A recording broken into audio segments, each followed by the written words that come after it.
Okay, welcome. My name is David Nybarger. The company is RTUI, Register Tapes Unlimited, also known as Indoor Media. The purpose of this short training video is to teach new virtual call center appointment setters how this coding system works that we want you to use. So, attached to the email, the training email, you should have this sheet here called appointment coding.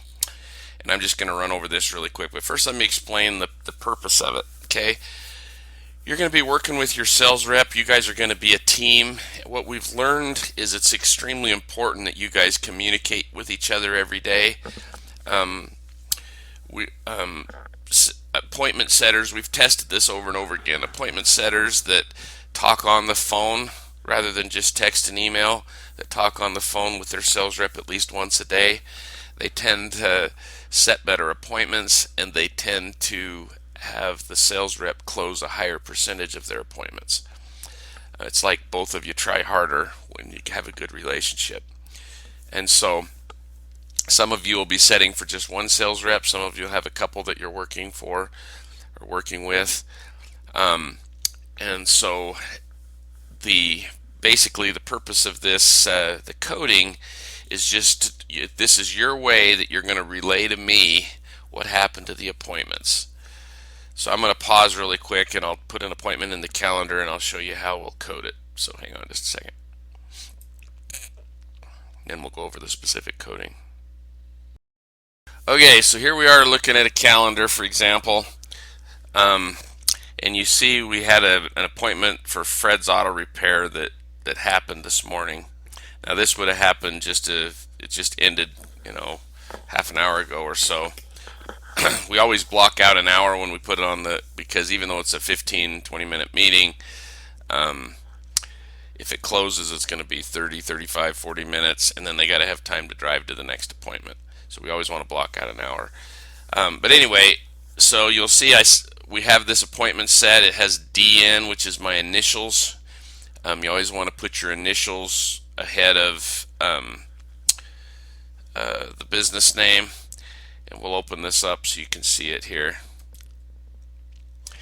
And I didn't put very many lines, but you want to put a good paragraph of notes in here. You want to give the sales rep, and we went over that in another video, but plenty of information, things that you think would help them not walk into the appointment blind and have the best possible chance of closing it. So this is how you do it: your initials and then the business name. Now, let's say that this appointment sold. So let's say the sales rep. Here, let's go back here. So the sales rep got done with the appointment, and he texted me what happened to the appointment. You can train your salespeople to, if you can get your salespeople to know these codes, you can get them to text you, or even they can, I guess, text you a paragraph too, but just let you know what happened to the appointment. Then if you haven't heard from your sales reps, by the end of the day, then you need to call them and find out what happened. It's your responsibility to find out every day from the sales reps what happened to each appointment that was supposed to run that day, so that you can code them. So in this case, let's go back in here. This one's sold. So whatever the code is off of this sheet here, the code, if it was rescheduled, if it was non-qualified or qualified, or in this case sold, the code for sold is SOLD. Logical. So what you're going to do is you're going to go right in here and you're going to go right ahead of the business name, but before your initials you're going to go SO. Whoops.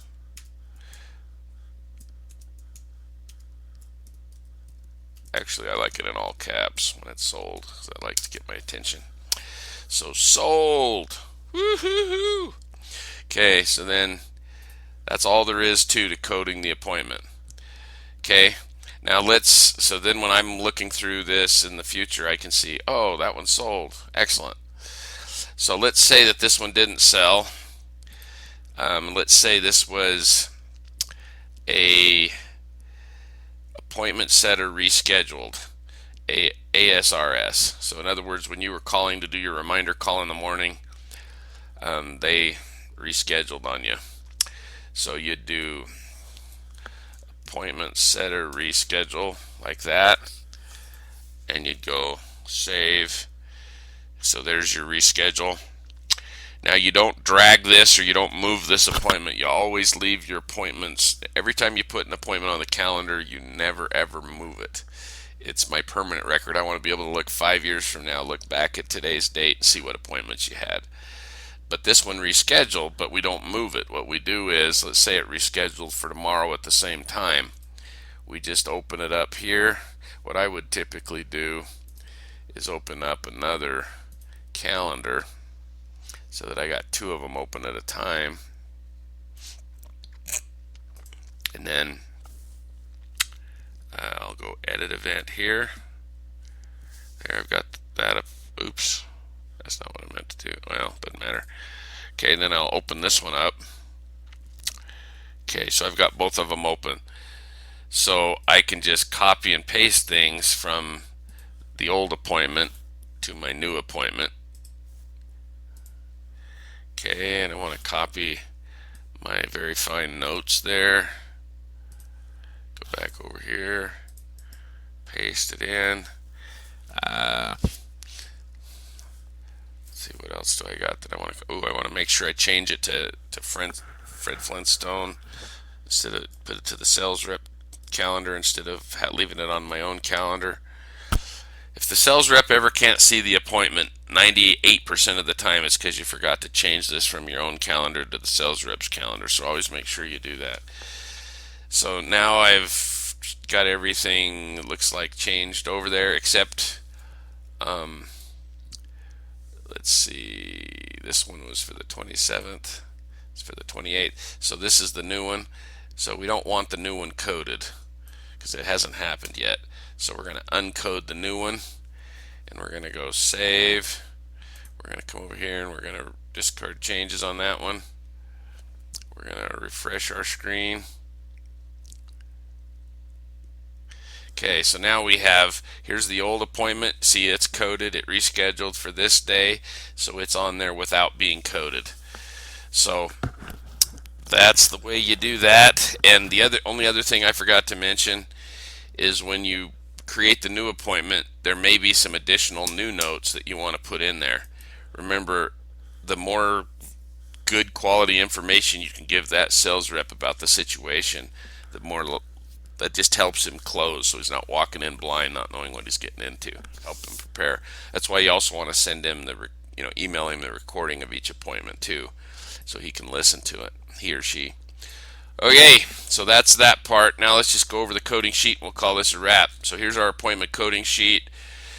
Qualified appointment. What's the difference between a qualified appointment and a non-qualified appointment?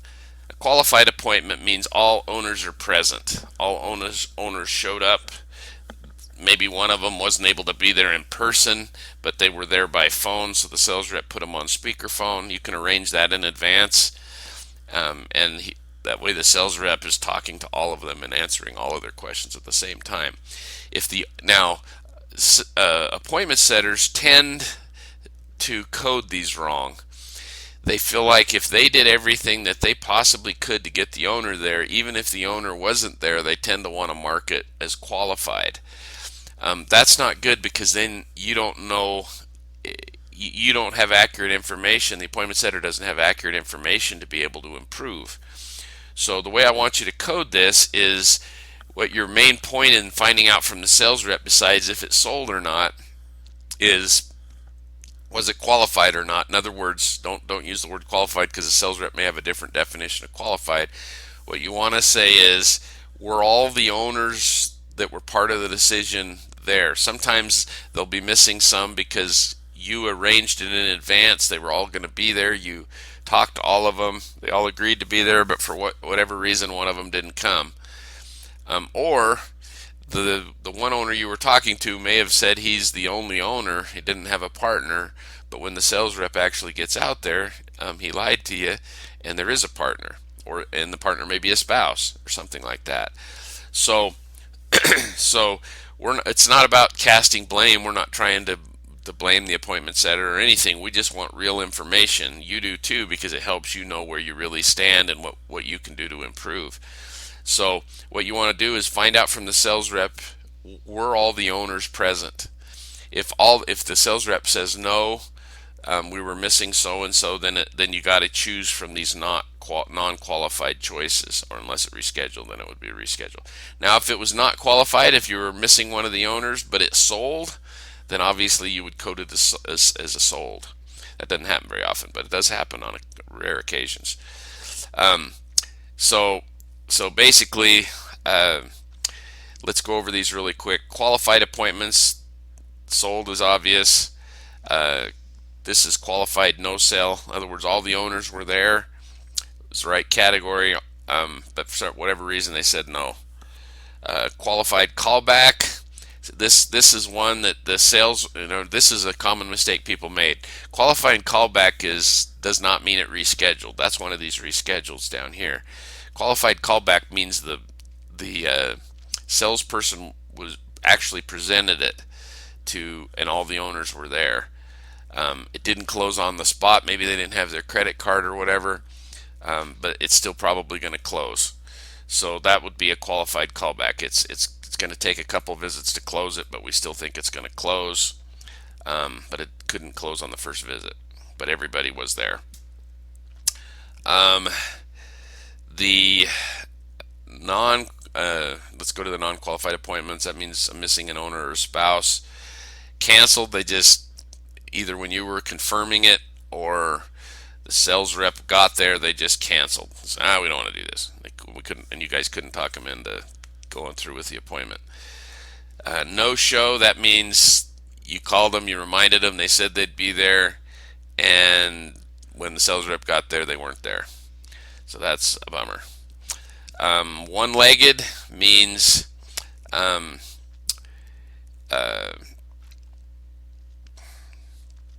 just that one of the owners were missing. So uh, uh, it was presented. Now remember, qualified appointment, all of these and all of the non-qualified appointment codings mean that the appointment was presented to. If it wasn't presented to, then it was a reschedule.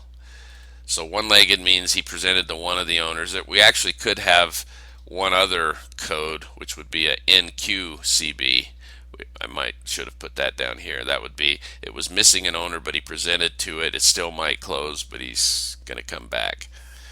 So generally we just mark that as one-legged. So, but anyway, and then rescheduled, the sales rep means what the SRRS, sales rep rescheduled, means is you called them, you reminded them, they agreed to be at the appointment. When the sales rep got there, they decided they couldn't do it, so they rescheduled with the sales rep. Appointment setter rescheduled means when you called during the reminder, they said they couldn't be there, and so they rescheduled with you. So with that, we won't take any longer. Make sure you code those right. We'll talk to you in the next video. Appreciate it.